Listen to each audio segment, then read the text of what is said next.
আসসালামু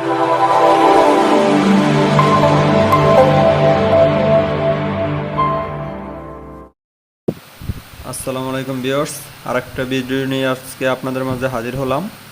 আজকের ভিডিওটা হচ্ছে brother button whole 800b model. এটি আপনার এরো 650 আসে। তো এই দেখেন এখানে আসছে এরো 650। তো সেটি কিভাবে রিমুভ করবেন অথবা এরকম যদি আসে তাহলে আপনারা কোথা থেকে কিভাবে ঠিক করবেন সেটি আজকে আপনাদেরকে দেখাবো। তো চলেন ভিউয়ার্স, দেখা যাক কোথায় সমস্যাটা মেশিনের।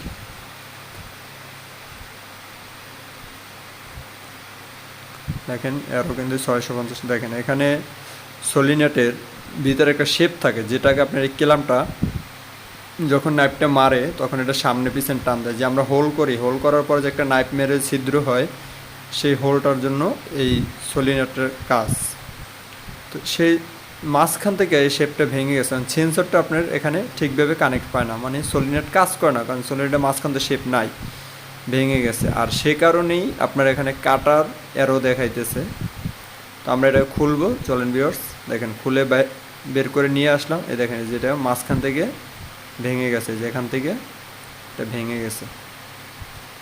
এই যে আমরা সলিনেটের মাঝখানে শেপটা খুলে ফেললাম। দেখেন ভিউয়ার্স, এটা কিন্তু এখানে জয়েন থাকে, এখান থেকে ভেঙে গেছে। এটা হচ্ছে সলিনেট। এই যে দেখেন এর ভিতরে এই শেপটা থাকে। একটা মাথা থাকে আপনার সামনের দিকে, যেটা আপনার হোল হওয়ার পরে নাইফ মারে।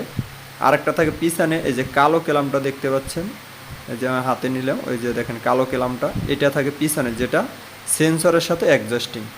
সেন্সর যখন পায় না তখন আপনার এই অ্যারোটা চলে আসে।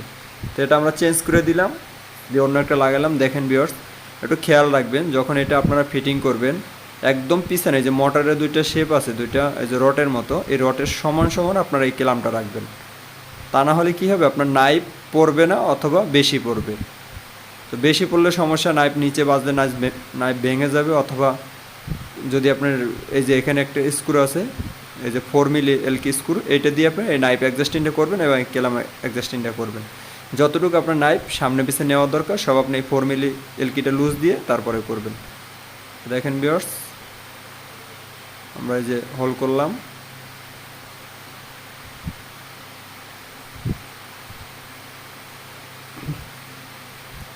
দেখেন আমাদের মেশিনটা পুরোই রান হয়ে গেছে। তো ভিউয়ার্স, যেহেতু যেহেতু এই মেশিনটার শেপ ভেঙে গিয়েছিল, তাই আর এরকমটা আসতে হয়তো আপনাদের সেন্সর খারাপ থাকলে এরকম আসবে, সেন্সর ময়লা থাকলে অন্য অথবা যে কোনো কারণে সেন্সর যখন আপনি কানেক্ট পাবে না তখন আপনার এই সমস্যাটা হবে। ঠিক আছে ভিউয়ার্স,